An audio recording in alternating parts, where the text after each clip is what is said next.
Lay's, so I'm going to open that up. So here it is, guys. One Lay's chip, and let me try that.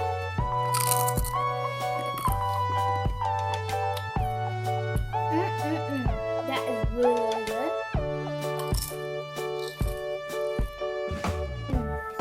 It's just like its name.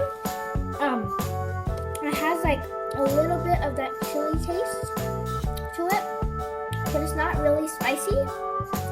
And it does have a hint of lemon in it, and that is really, really good. So sorry for this short video, guys, but I'll sure be making more videos in a few more weeks. So 10 out of 10, guys. So delicious. Happy Easter, everyone!